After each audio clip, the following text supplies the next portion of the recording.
Bonjour à tous et bienvenue sur C17. Nous allons découvrir la Corse chez la maison Berigny avec Florian Berigny. Alors Florian Berigny, il fait des produits, huile d'olive, fromage, charcuterie, vin, bière, confiture et plein d'autres choses. On va commencer par parler des bières, de la bière Ribella. C'est ça exactement. Ribella, c'était à l'initiative du projet en fait. C'est ce qui a lancé le magasin. Parce qu'on connaît très très bien ces bières-là dans la famille. Ça fait des années qu'on les consomme quand on va sur l'île. Et c'est parti de là. On s'est dit pourquoi pas ouvrir un magasin où on distribuerait ces bières-là parce qu'elles sont très peu connues sur le continent. Elles mériteraient d'être plus connues parce que c'est une brasserie qui fait un travail exceptionnel. Et du coup, c'était naturel de commencer par ça, et ensuite on a développé autour de ça, parce que les produits corses, c'est quand même bien plus que la bière, même à la base, on n'est pas forcément connu pour nos bières, plutôt pour notre charcuterie et nos fromages. Donc on a ajouté évidemment les charcuteries et les fromages derrière, mais en priorité à la base, l'essence du magasin, c'était la bière. Alors cette bière, il y a plusieurs déclinaisons. Vous allez m'en parler. Il y a la fille de joie, il y a la Madonna, enfin il y a...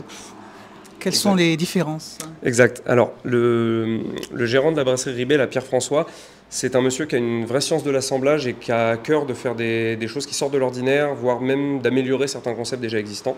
Donc on propose par exemple une ambrée au miel, une blonde qui est infusée dans du marc de raisin d'un cépage endémique corse, donc qui a un côté un peu vinifié, très sympa. Une blanche qui est ici au cédrat, donc ça, une blanche aux agrumes, c'est un mariage heureux, on le sait depuis des années, mais là il a upgradé un petit peu le concept en mettant du cédrat, qui est un agrume qui pousse principalement en Corse.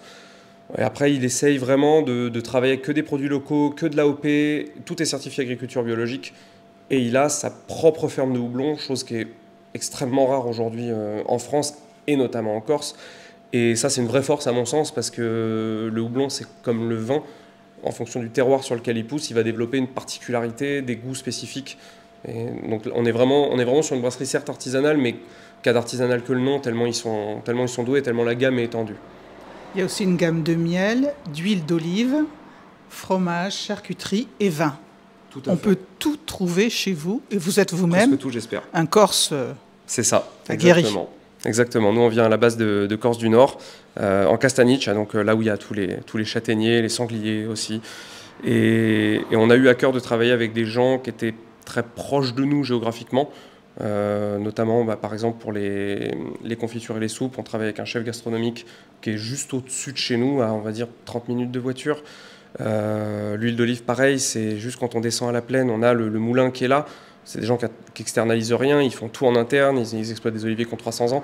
On a vraiment à cœur de garder ce côté très terroir et de pas, comment on pourrait dire ça, de pas faire pour faire. Merci Florian, le Corse. À bientôt. Merci à vous, à bientôt. À bientôt sur C17 et toujours en direct.